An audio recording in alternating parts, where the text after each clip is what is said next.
Eu ia perguntar para o senhor essa questão de fazer um concurso separado para administração. Por que isso nunca aconteceu? De talvez contratar pessoas para trabalhar na administração com um salário menor, por exemplo, não tendo essa progressão de soldado, cabo, sargento, isso não diminuiria? Poderia até ter a progressão dentro do parâmetro dela de tempo de serviço. Tipo, ela tem 7 anos, ela vai sair cabo. Eu imaginei um modelo onde você tivesse pessoas trabalhando na administração. Isso tem, inclusive, na Polícia Civil, a Polícia Federal tem o agente administrativo que não tem nem porte de arma. Sim. Então, isso eu acho que ajudaria a colocar mais efetivo na rua, os policiais, obviamente, que estão de apto a. E também eu acho que não mexeria tanto com a previsibilidade, que é a situação que a gente passa do nosso estado aí.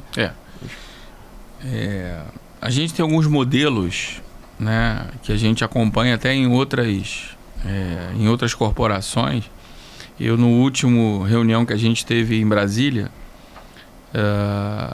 conversando com a Polícia de Santa Catarina, eles estão adotando um modelo do policial, e aí é polêmico, né? Porque remete até à questão que o modelo está sendo adotado pela Prefeitura do Rio, na questão da Força Municipal, etc. Eu não me aprofundei nessa questão, eu só acompanho o que a imprensa ela vem noticiando, mas a Polícia de Santa Catarina está buscando adotar um modelo de contratar temporários com a possibilidade de utilizar no serviço, inclusive na atividade fim, né? A única questão, a gente poderia adotar esse modelo também de contratar, que seria até algo, contratar por 8 anos, contratar por possibilidade de 10 anos. Na Marinha temporários, tem isso também, sim, os temporários. Em que você não impacta a questão da Previdência, né? Porque eles são contratados com a possibilidade de renovação. A gente já tem uma experiência aqui na área da saúde. Nós temos temporários na saúde, né? Médicos, toda a área de suporte também, a área de enfermagem, técnicos. Já há essa possibilidade, até por conta dessa limitação que o Rio de Janeiro vem atravessando durante muito tempo. Você vê a questão do CFSD. O último concurso foi em 2014. Que é o meu. Né? Nós tivemos um concurso em 2014 e vamos fazer agora em 2023. Ou seja, e aí agravou, né, algo que já era muito latente, a questão do déficit do nosso efetivo, né? E preciso dizer que esse déficit ele precisa ser recompletado à medida em que você tem um planejamento estratégico para isso, né? Você não pode pegar 17 mil homens, primeiro que eu não tenho nem capacidade logística para formar isso tudo num único ano, né? Muito se fala de centralizar a formação, mas eu acho, a minha visão é que a gente precisa dotar, e a gente está trabalhando muito para aumentar a capacidade do nosso centro de formação lá, que é o celeiro de formação.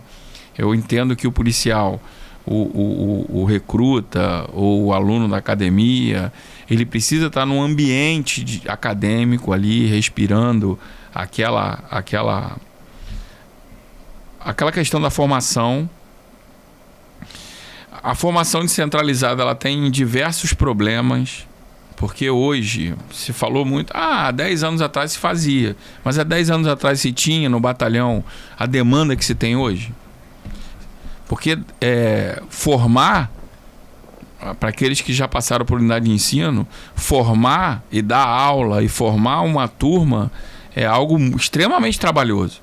Você tem que preparar planos de aula, corrigir prova, dar aula, ministrar educação física, ministrar aula de tiro, ministrar aula de defesa pessoal, ministrar noções de direitos humanos, ou seja, e aí você pega uma unidade que tem uma rotina administrativa e operacional pesada, com a carência que nós temos hoje de efetivo, há uma preocupação da instituição de você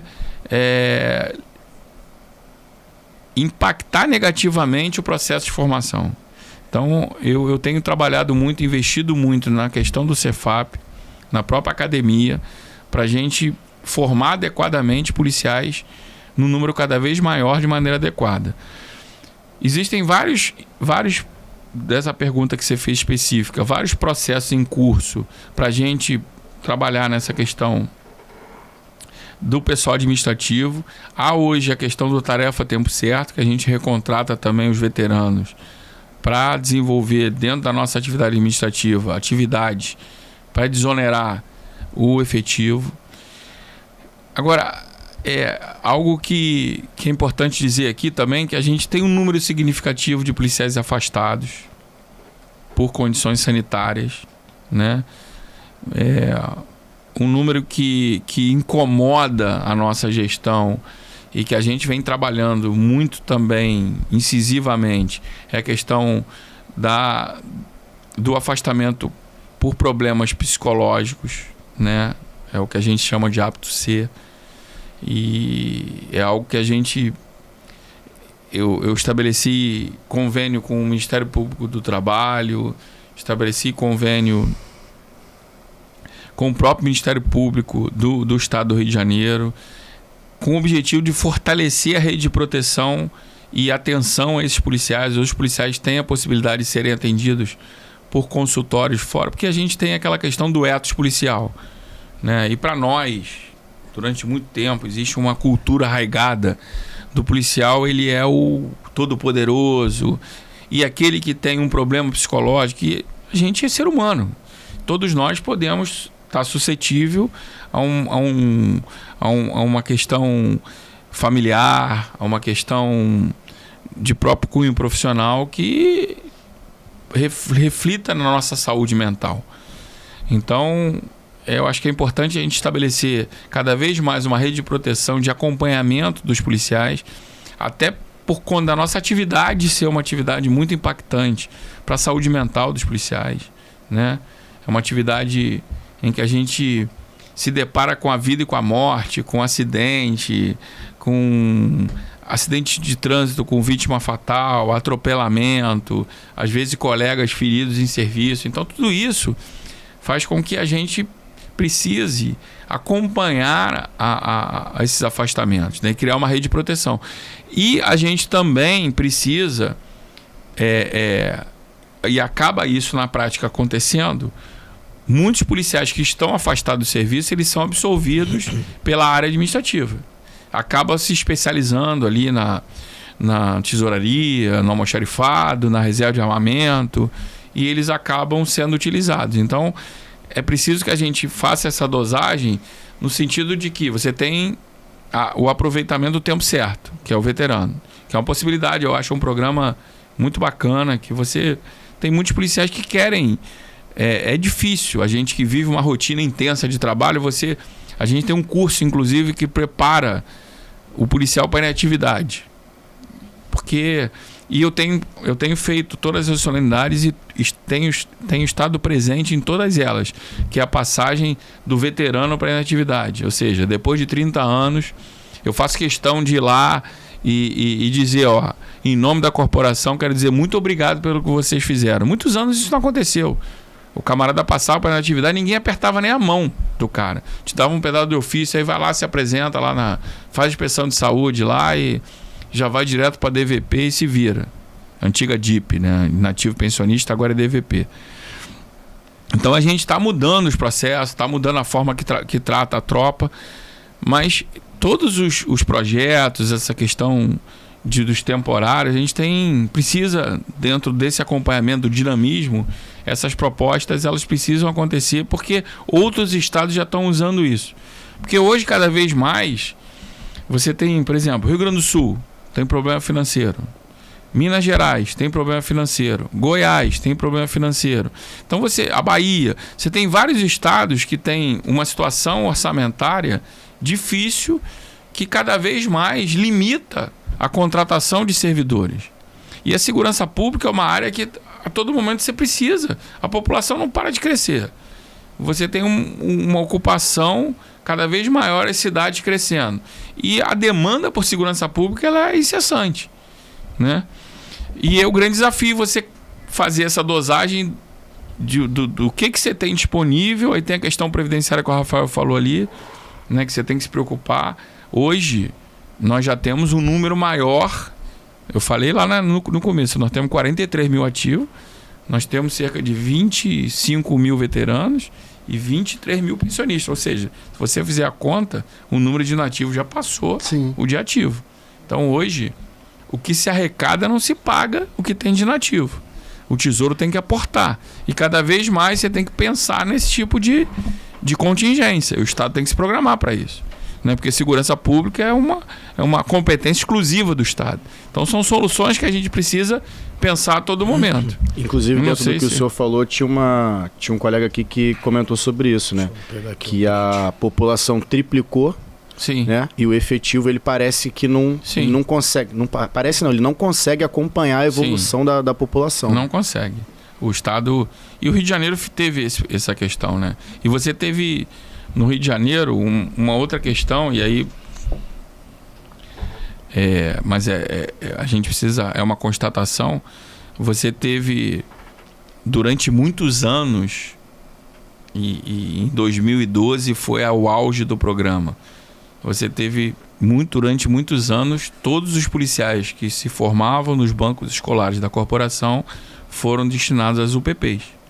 Chegou a mais de 10 mil. Chegamos a 11.990 policiais em 2012. Foi o auge do programa. 12 mil homens. Hoje nós temos cerca de 3 mil homens ainda em comunidade. Né? Ou seja, isso fez com que o déficit nas unidades convencionais dos bairros, dos municípios, se agravasse. E aí nós tivemos aí o lapso de 10 anos quase sem concurso. Então é um somatório de questões que fez com que a gente se deparasse com esse quadro que a gente tem hoje. Né? É uma atitude muito corajosa você contratar 4 mil homens num único ano. É importante dizer isso. Né? É uma atitude de quem está preocupado com a segurança pública. Então o governador... E aí eu estou aqui fazendo um reconhecimento público porque é fato. Esses 4 mil vão ser em 2025 ainda? Nós estamos agora com os 1.500, né? Primeiro semestre de 26. Primeiro semestre. Acredito que primeiro quadrimestre a gente consiga concluir os 4 mil. Porque a gente começa a formar em novembro, aí final de janeiro... Início de fevereiro, a segunda turma, porque você vai criando o revezamento e começa a entregar 500 policiais, e aí entra na perspectiva do círculo virtuoso, porque a cada 60 dias você está formando 500 homens. Né? Então, está sendo o prazo de 2 meses? Não, 2 meses entre um pelotão e outro. Sim, perfeito. Perfeito. A distância entre pelotão e outro. De formação, 60, 70 dias. A gente vai formar 500 homens e aí o compromisso é restabelecer e recompletar o efetivo das unidades, né? De maneira paulatina, claro, mas você manda 50 para o 7º Batalhão, 50 para o 14º, e aí na outra turma você, faz uma programação de recompletamento. É claro que vai resolver tudo de uma maneira, não. Um recompletamento de efetivo você faz ao longo de 10 anos, 15 anos. Mas dentro daquela ideia do compromisso com a instituição, você tem que começar o processo. Se você não começa, você não chega a lugar nenhum. E isso é um planejamento estratégico, um planejamento maior da instituição.